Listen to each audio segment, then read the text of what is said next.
À la une de ce 20h, la Direction générale du contentieux de l'État explique son mandat et son fonctionnement. C'est à la faveur d'une journée d'information et d'échange avec ses principaux collaborateurs.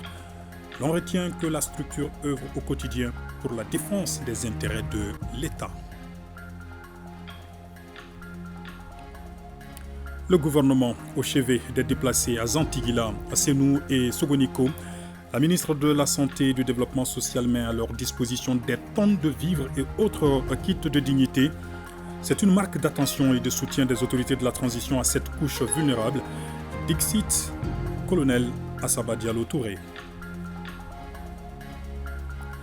La chronique Un jour, une formule de ce jeudi porte sur une notion toute simple théoriquement, mais pratiquement très complexe, la propriété. À suivre les explications de Souri Ibrahima Keïta en fin de journal. Voilà pour les titres. Bonsoir à tous. Cap sur la primature où le Premier ministre a reçu cet après-midi les membres de Fermali, le Front pour l'émergence et le renouveau au Mali. Ils ont évoqué avec le chef du gouvernement le symposium que leur organisation se propose d'organiser très prochainement. Il a été question également de la loi relative au contenu local dans l'exploitation minière au Mali. Aliou Traoré, le responsable de Fermali, s'exprime à sa sortie d'audience au micro de Al-Husseini Touré.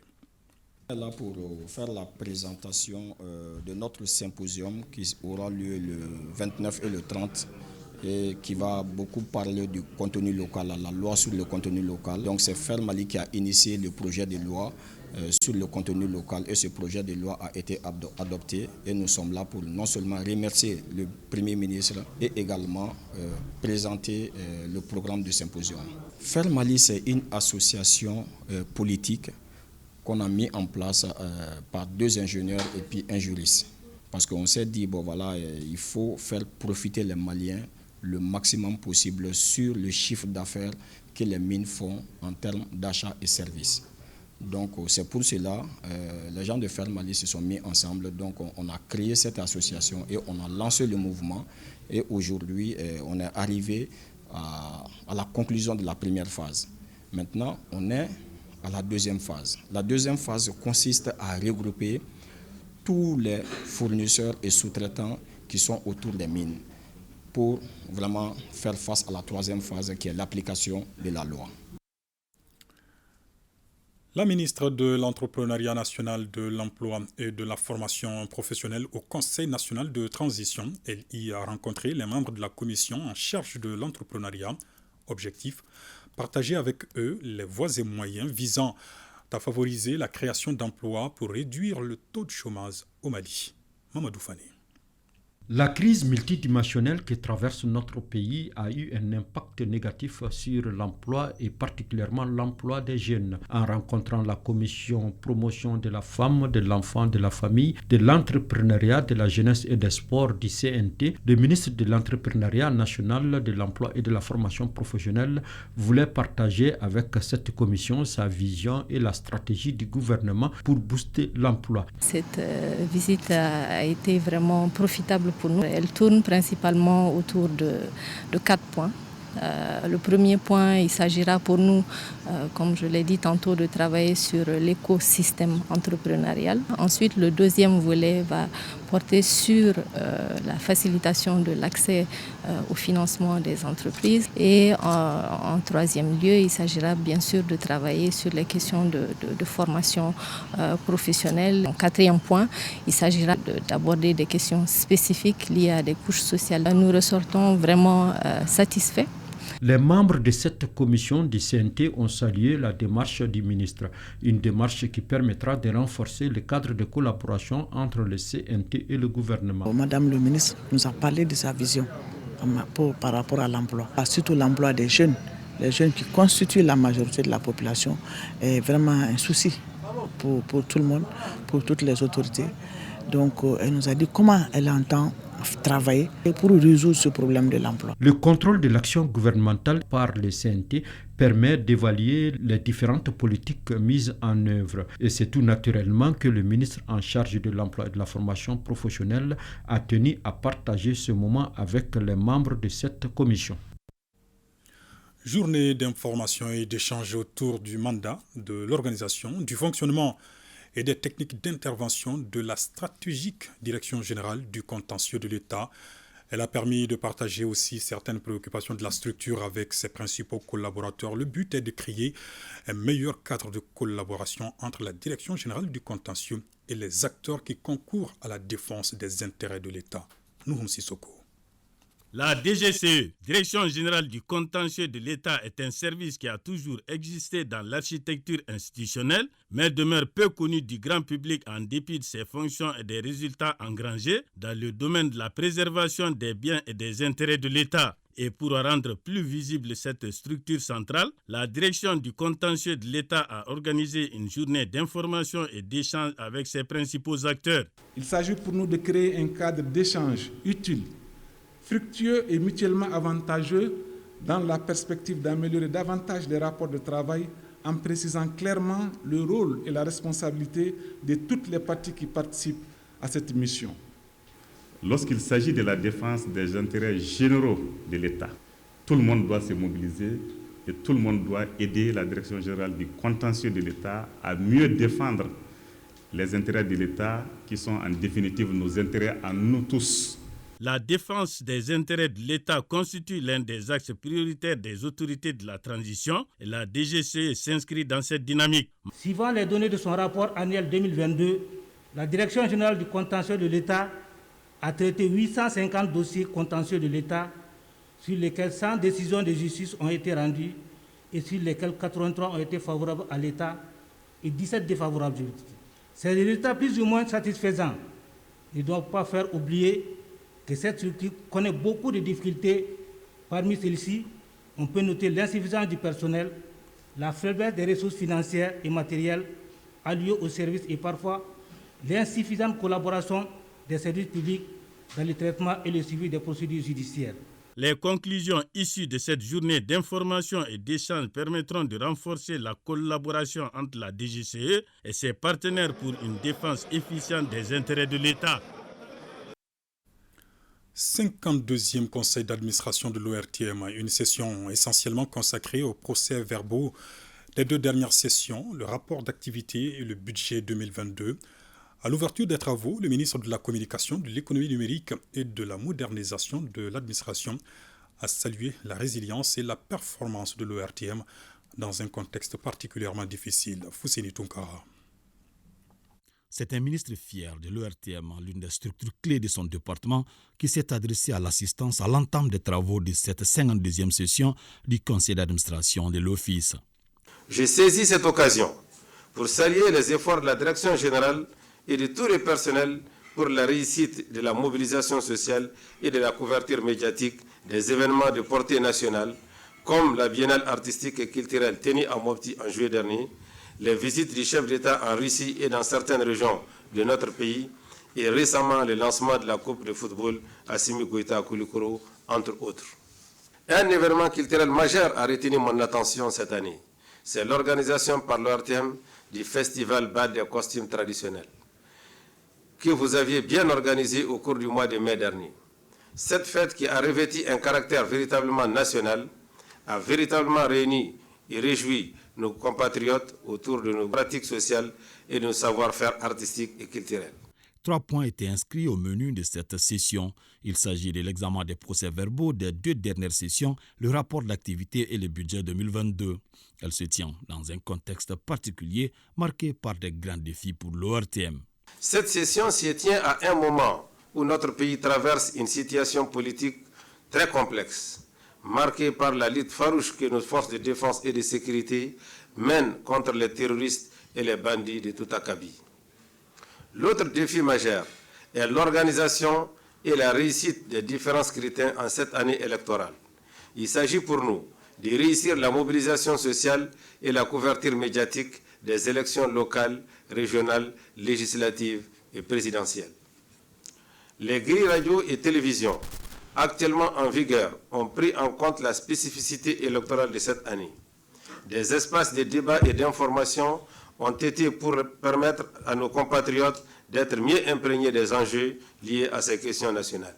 Lors de sa visite de prise de contact à l'ORTM, le chef du département de la communication a été largement informé des difficultés de la boîte. Cette session a été aussi une occasion pour lui de faire des annonces en lien avec cette difficulté. Mon département ne ménagera aucun effort pour trouver une solution durable à la lancinante question de la redevance radio-télévision. Dans la même optique, des initiatives seront prises afin de trouver une réponse adéquate à l'appurement des arriérés dits à l'ORTM par ses prestataires. Ces différentes actions devraient apporter de manière appropriée des réponses aux défis de renforcement des ressources de l'Office. En plus de ces difficultés, l'Office est également confronté aussi à l'obsolescence de ses équipements de production. Ces derniers ont même subi des destructions dans certaines régions à cause de l'insécurité. Face à cette situation, il urge de proposer un programme de réhabilitation de ces équipements pour rehausser l'image de l'Office. En dépit de ces difficultés, le ministre en charge de la communication est convaincu que l'espoir est permis. Il invite la direction de l'Office, avec à sa tête Hassan Baba Djambélé, à garder le cap pour offrir un confort d'écoute et de vision à la population malienne. Pour l'ORTM, chacun compte. La ministre de la Santé et du Développement social remet des tonnes de vivres et des kits de dignité aux déplacés installés à Zantigila, Sénou et Sogoniko. Colonel Assaba Diallo en a profité pour véhiculer sur place un message de paix et de vivre ensemble. Sokona Kamisoko et Abou Koné. Un mois après sa prise de service à la tête du département de la santé et du développement social, le colonel Assaba Diallo Touré a rencontré nos compatriotes déplacés à cause de l'insécurité. La première étape de cette visite a concerné le site de Zantigila où vivent 115 ménages. Ici, la ministre n'est pas venue les mains vides. Elle a apporté des tonnes de céréales, des kits de dignité et une enveloppe symbolique. Après Zantigila, la ministre effectue le même exercice sur le site de Sénou et de Sogoninko Centre Mabilé.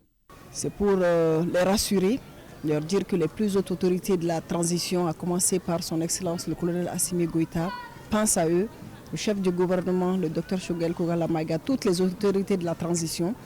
Et c'est surtout pour leur dire que tout sera fait pour qu'ils soient dans les bonnes conditions ici et que le gouvernement est en train de faire tout pour le retour dans leur zone.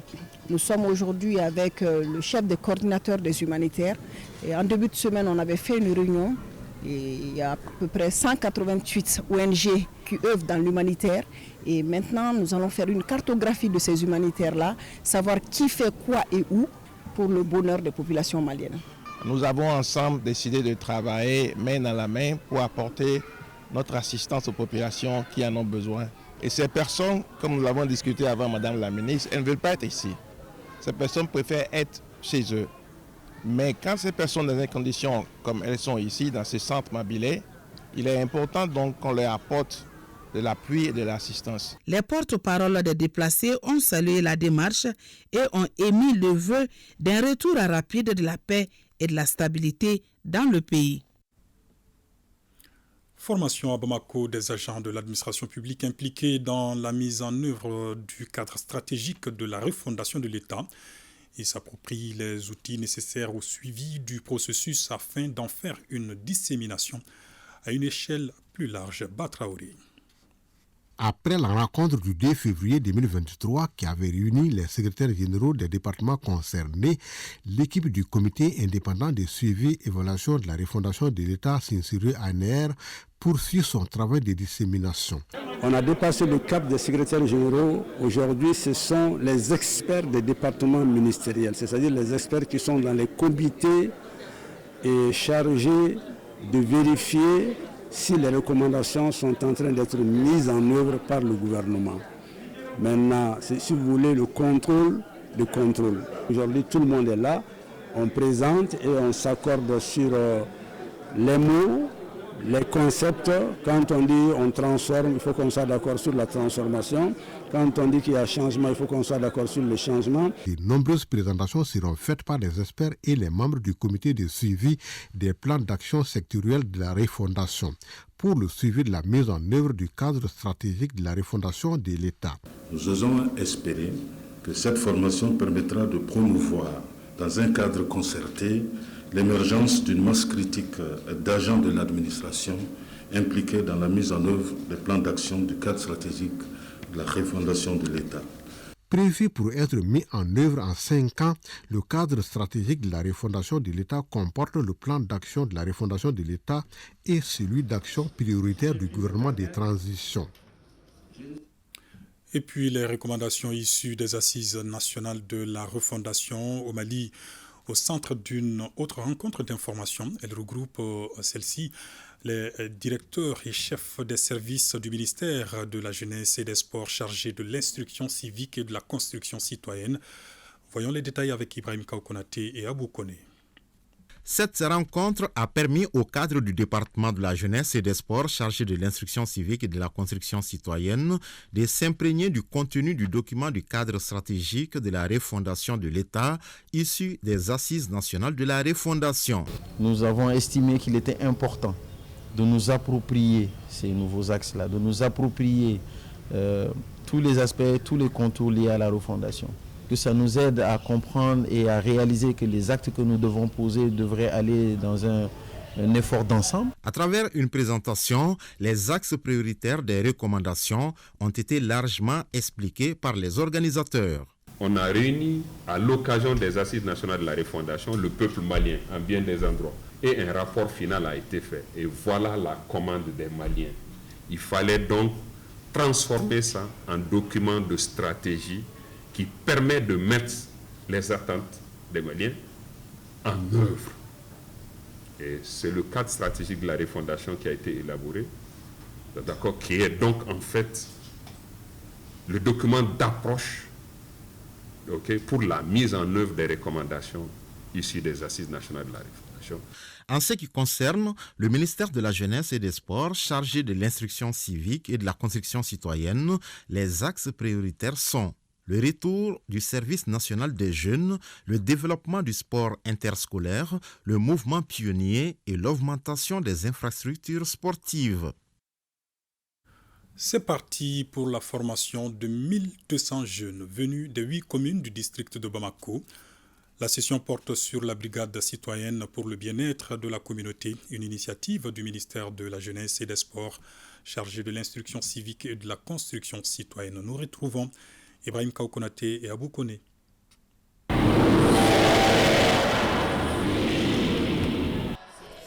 Préparer les jeunes bénévoles pour servir leur communauté, tel est l'objectif recherché par cette session de formation. La sécurité routière est la première thématique abordée par cette série de formations. Les accidents de la route constituent un problème de santé publique majeur de nos jours. Donc, comme je viens de le dire, il faut un effort concerté de tout le monde. La cible du ministère, c'est la jeunesse. Notre cible aussi, c'est la jeunesse. Donc je pense qu'ensemble, nous pouvons vraiment faire beaucoup de choses ensemble. Cette série de formations de la brigade citoyenne s'inscrit dans le cadre des activités de vacances citoyennes. Vous savez, aujourd'hui, la route fait beaucoup de dégâts. Nous avons beaucoup de victimes. Et à ce titre, eux, en tant qu'acteurs de changement dans leur localité, ils ont besoin d'être formés là-dessus parce qu'ils vont nous servir à faire des sensibilisations sur le terrain. Les jeunes mettront à profit pour maîtriser les notions de refondation, de la sécurité routière, de la citoyenneté, du civisme et des violences basées sur le genre. Des jeunes venus donc des 6 communes du district de Bamako pour suivre cette session de formation sur la brigade citoyenne pour le bien-être de la communauté. En visite à la Chambre de commerce et d'industrie du Mali, le ministre de l'Industrie et du Commerce préconise 3 mesures urgentes permettant de promouvoir la production nationale et à favoriser la mutation vers le secteur industriel. Il s'agit de l'approvisionnement du marché en denrées de première nécessité, la lutte contre l'inflation et la protection des revenus des ménages. Mohamed Kaintao nous en dit plus. Une visite de courtoisie à la Chambre de commerce et d'industrie du Mali s'est transformée en séance d'écoute pour le ministre de l'Industrie et du Commerce. Outre ceux du district de Bamako, les membres du bureau de la CECIM et les élus consulaires des régions ont fait le déplacement pour rencontrer Moussa Alassane Diallo et partager avec lui les attentes et préoccupations du monde des affaires. Au cœur du débat, la fraude, la grève des banques, la lutte contre la concurrence déloyale, le respect des normes commerciales et industrielles et la décision du gouvernement d'interdire l'importation de la farine.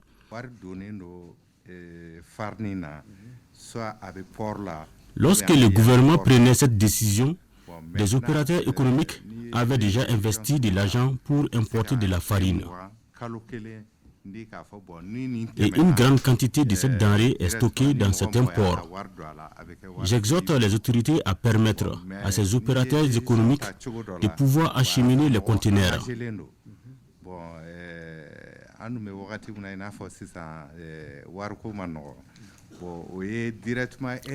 La visite du ministre nous a beaucoup réconfortés et nous sommes prêts à l'accompagner pour la réussite de sa mission.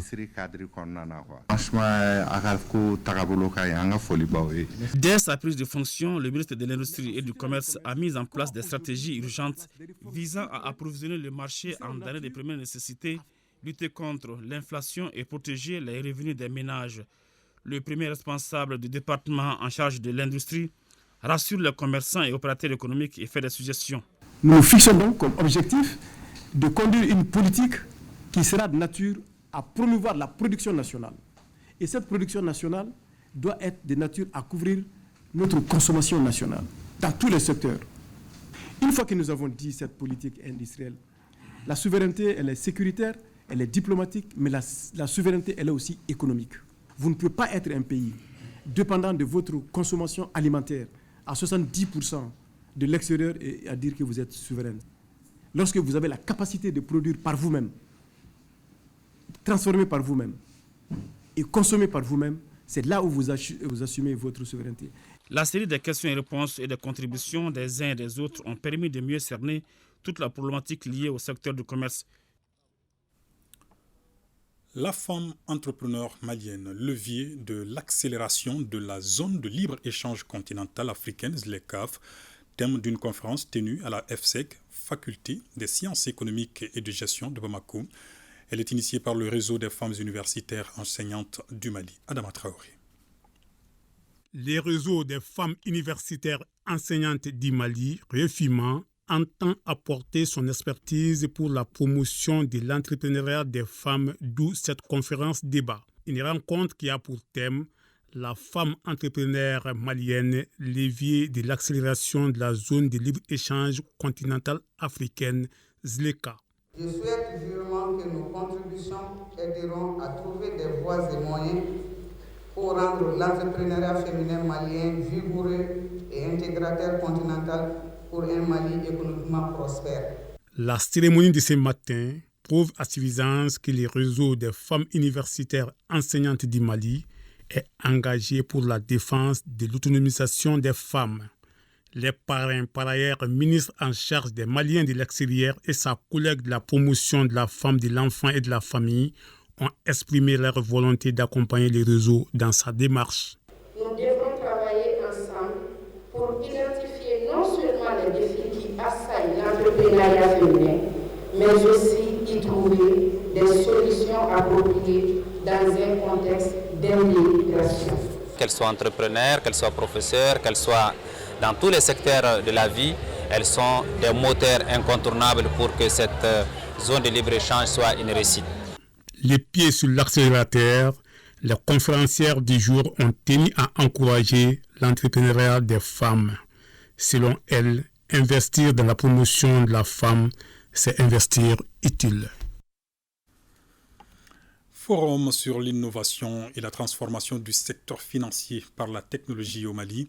Il vise à mettre en exergue les opportunités qu'offrent les technologies pour transformer le secteur financier malien. C'est une initiative du ministère en charge de l'économie numérique en partenariat avec l'association Chambre de commerce Canada-Mali. Mariam Kone. L'impact des nouvelles technologies dans les secteurs d'activité n'est plus à démontrer. Particulièrement dans le commerce, les plus gros chiffres d'affaires se réalisent de nos jours en ligne. Les organisateurs de ce forum entendent réunir les conditions pour que le Mali profite mieux des innovations technologiques dans le secteur financier. Il s'agit de rassembler les acteurs clés pour planifier ensemble les futures actions afin de contribuer efficacement à l'inclusion financière et au développement de notre économie nationale et sous-régionale. Ce forum, qui se tient en présentiel et en virtuel, rassemble les experts du secteur financier venus de la Côte d'Ivoire, de la Tunisie, du Canada et du Mali. Est-ce un problème technologique? Est-ce un problème de réglementation adaptée? Il s'agira tout simplement à travers ces réflexions de mettre en exergue les différentes contraintes qui existent aujourd'hui pour la mise en œuvre effective des solutions de paiement numérique et de façon universelle pour que nos traders, nos commerçants ou tout simplement notre secteur économique puissent en bénéficier. Plusieurs thématiques seront débattues au cours des travaux de ce forum. On peut citer entre autres le cadre réglementaire et juridique de la FinTech au Mali et dans la sous-région, la stratégie d'inclusion financière et ses perspectives, la transformation bancaire via l'intelligence artificielle et les crypto-monnaies. Justement, l'invité de la semaine s'intéresse ce soir dans nos programmes à l'inclusion financière et au FinTech, ces entreprises qui se concentrent sur l'innovation technologique dans le secteur bancaire et financier. Yaya Konaté reçoit Saïdou Kanté, ingénieur informatique, fondateur et directeur général d'une FinTech dénommée Corix Africa. Il salue les mesures en cours pour doter le secteur de textes réglementaires. Je vous propose d'ailleurs un extrait de leur entretien. Depuis longtemps, nous opérons, en fait, les FinTech opèrent dans un flou un petit peu inquiétant dans la sous-région ouest africaine parce qu'il y a beaucoup d'actions que l'on entreprend qui ne sont pas interdites, mais on ne sait pas.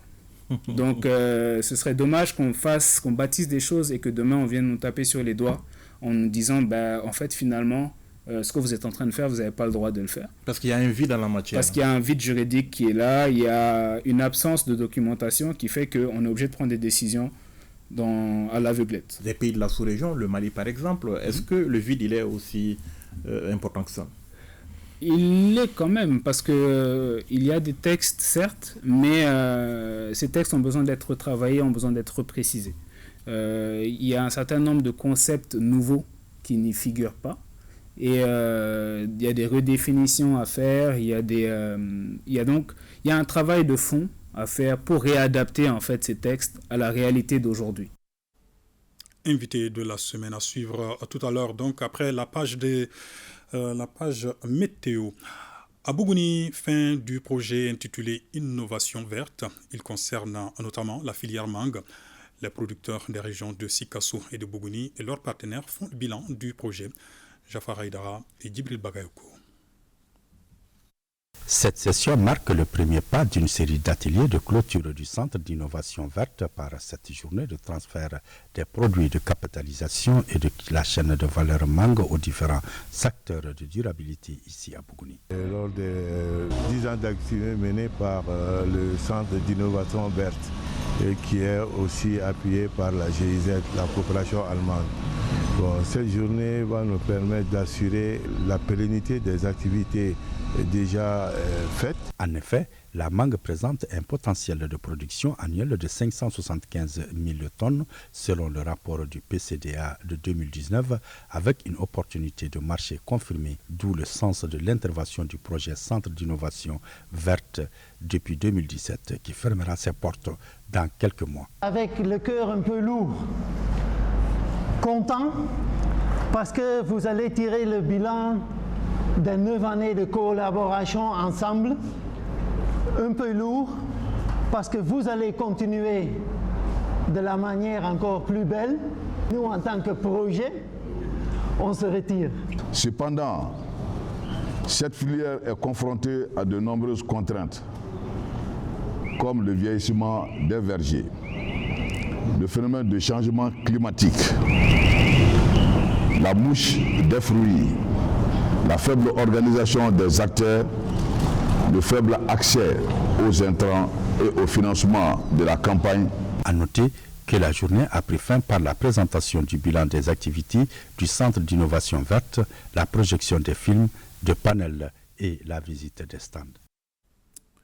Toutes nos excuses pour la qualité sonore de ce reportage. Lancement à Tombouctou de la composante 3 du projet promotion de l'accès au financement, à l'entrepreneuriat et à l'emploi au Mali. Il vise à soutenir les efforts du gouvernement malien. Son coût, plus de 16 milliards de francs CFA financés par la Banque mondiale. Hamou Soulmaïla. Appuyer les efforts du gouvernement malien pour relever les défis de l'inclusion financière, du financement des micro, petites et moyennes entreprises locales dans les régions du centre et nord de notre pays, tel est l'objectif de ce nouveau projet du gouvernement de la République du Mali sur le financement de la Banque mondiale. Un projet dénommé Promotion de l'accès au financement de l'entrepreneuriat et de l'emploi au Mali, PAFEM. La troisième composante, qui est l'appui aux activités génératrices de revenus et la création d'emplois, est constituée sous forme de dons. Donc la moitié du prêt, environ 26 millions de dollars, est un don de l'IDA au gouvernement de la République du Mali. Pour l'atteinte des objectifs de développement, le PAFEM est structuré en 5 composantes, dont la composante 3 qui est mise en œuvre par l'UNICEF. La composante 3, sa stratégie de mise en œuvre est axée sur l'implication de l'ensemble des parties prenantes du projet dans tout le processus et surtout au niveau du ciblage des bénéficiaires. Parce que pour les activités génératrices de revenus et pour les travaux TP-IMO, chaque région a des bénéficiaires. Les régions de Tombouctou et de Taoudeni, le projet devra répondre aux besoins de 4 649 personnes, dont 2 482 jeunes et femmes pour les AGR et 2 167 hommes et femmes pour les activités de TP-IMO, en plus des infrastructures qui seront réalisées ou réhabilitées à travers les 2 sous-composantes. Les PAFEM ciblent les femmes et les jeunes des régions de Mapti, Banyagara, Douaza, Tombouctou, Taoudani, Gao et Kidal et s'étend sur 5 ans. Partons à Nioro du Sahel où le commissariat de la réforme du secteur de la sécurité lance ses activités. C'était au cours d'une rencontre qui a mobilisé l'ensemble des forces vives de la région. Moussa Diakité pour les détails. Pour le bon fonctionnement du dispositif institutionnel de pilotage de la réforme du secteur de la sécurité, le commissariat à la réforme du secteur de la sécurité, avec le soutien de l'État et l'appui de ses partenaires, comme le PNUD, Programme des Nations Unies pour le développement, s'est donné comme mission d'installer dans toutes les régions administratives du Mali les comités consultatifs de sécurité. À l'instar des 15 comités installés, le commissariat vise à rendre opérationnel le comité consultatif de sécurité de la région de Nioro du Sahel à travers cet atelier de 2 jours qui sera marqué par une formation de ses membres. J'espère qu'à la sortie de cet atelier, les participants seront bien outillés pour apporter leur contribution dans la gestion de la sécurité au niveau de la nouvelle région. Les participants seront ensuite formés sur les généralités de la réforme du secteur de sécurité, l'état des lieux, enjeux et perspectives de la réforme du secteur de sécurité au Mali, la stratégie nationale de réforme du secteur de sécurité et son plan d'action 2022-2024, les rôles et responsabilités des comités consultatifs de sécurité, entre autres. Évaluer la situation sécuritaire des circonscriptions administratives, faire des propositions à l'endroit de l'exécutif et aux acteurs de la sécurité, et enfin contribuer à l'échange d'informations, à la sensibilisation et à une meilleure prise en compte des préoccupations des populations. Une minute de silence avait été observée en la mémoire de tous ceux qui ont rendu la vie dans la crise sécuritaire au Mali. Les codes de bonne conduite religieuse et les principes de bonne cohabitation, 2 sujets au centre d'une formation à Gao. Le but est d'instaurer un dialogue permanent entre les différentes confessions religieuses d'une part, les différentes ethnies de la région d'autre part. La formation est initiée par le projet Jisra, Sambaré Aïdara et Al-Hassan Ahmadou. Cette rencontre qui a mobilisé les leaders religieux musulmans et chrétiens de la région de Gao vise à renforcer leurs capacités, notamment sur le code de bonne conduite et les principes de bonne cohabitation. Cette formation permet de créer un espace d'échange interreligieux et communautaire permettant aux leaders de travailler à l'expansion de la culture de la paix. Nous aider à tisser notre relation d'amitié, de fraternité, de vivre ensemble, surtout pas seulement en religion, mais en ethnie et aussi en collaboration dans le travail. Les autorités régionales ont salué les efforts des initiateurs en parfaite adéquation avec les attentes non seulement de la population de Gao, mais aussi des plus hautes autorités de notre pays. Cette initiative du projet GISTRA est perçue avec un grand intérêt au niveau de la région. Nous attendons que le tissu qu'on a mis à mal pendant tant d'années puisse être recousu. Notons que cette rencontre entre dans le cadre des activités du projet Initiative conjointe pour une action religieuse stratégique GISTRA Mali, exécutée par le réseau Islam Population et Développement RIPOD, dont le partenaire financier est Church for Common Ground. On en vient à la chronique Un jour, une formule. Flash ce jeudi sur une notion toute simple théoriquement, mais pratiquement très complexe, la propriété. Alors, question, tout ce que vous possédez vous revient-il de droit au point d'en disposer comme vous le voulez? Si vous avez la réponse à la question, vous aurez résolu l'équation que pose la chronique du jour. Sur Ibrahima Keïta. La première personne qui a désigné un objet pour dire qu'il lui appartient, c'est elle qui est à l'origine de l'individualisme, dit le philosophe en substance. Pourtant, la société étant une convention, si la propriété n'avait pas existé, il aurait fallu l'inventer. Sinon, ça aurait été bienvenu dans la jungle. La propriété personnelle, ça c'est la santé d'abord. Hein? Ça c'est la propriété personnelle. Après ça c'est la propriété, c'est ta famille. K'a fɔ ko propriété walima taya o ye min ye mɔgɔ bɛ baara kɛ baara kɔfɛ I bɛ tɔnɔ min sɔrɔ a la a bɛ se ka kɛ dunduguma taya ye a bɛ fɔ min ma privé propriété privée walima a bɛ se ka kɛ foroba taya a bɛ fɔ min ma propriété publique soit même le bien public. Les différents types de propriété, ça c'est ce que toi-même tu gagnes dans ton travail. Okay. Et aussi ce qu'on te lègue, c'est-à-dire l'héritage, okay. Ce que tu hérites de tes parents, de ton père ou ta mère. Okay. Ça c'est pour toi. Okay. Et encore ce qu'on te donne comme cadeau ou bien comme homme, c'est pour toi. Les différents types de propriétés, soit même taille, souya et jolier.